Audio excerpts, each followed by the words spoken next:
యేసు రక్తమే జయం పరిచర్య. Praise the Lord. మే 14వ తేదీ 2024. ఈరోజు దేవుని వాక్యము. అప్పుడు నీ స్థితి మొదట కొద్దిగా నుండినను తుదను నీవు మహాభివృద్ధి పొందుదువు. యోబు గ్రంథము 8వ అధ్యాయం 7వ వాక్యము. అవును క్రీస్తునందు ప్రియులారా, నీతిమంతులు 7 మార్లు పడినను తిరిగి లేచును. ఆపత్కాలమందు భక్తిహీనులు కూలుదురు. సింహపు పిల్లలు లేమిగలవై ఆకలిగొనును. యెహోవాను ఆశ్రయించు వారికి ఏ మేలు కొదవై ఉండదు అని దేవుని వాక్యం సెలవిస్తుంది.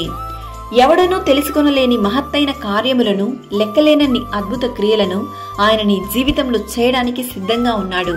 ఈ రోజే నిన్ను నీవు దేవునికి సమర్పించు. నీ స్థితి ఎంతో హీనంగానూ, వేదనతోనూ, దుఃఖంతోనూ, బాధతోనూ నిండి ఉన్నప్పటికీ ఆయన నిన్ను చేయి విడువడు. ఆయన నిన్ను హెచ్చించి సమస్త విధములైన ఆశీర్వాదములతో నిన్ను దీవించును.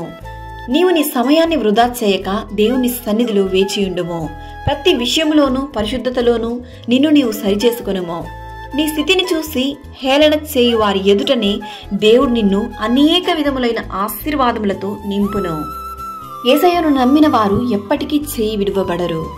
మన దేవుడు సజీవుడు, సర్వ సృష్టికర్త, సర్వశక్తిమంతుడు.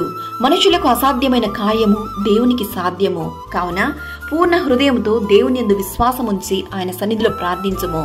దేవుడు నిన్ను ఆశీర్వదించి దీవించుగాక. ఆమేన్. God bless.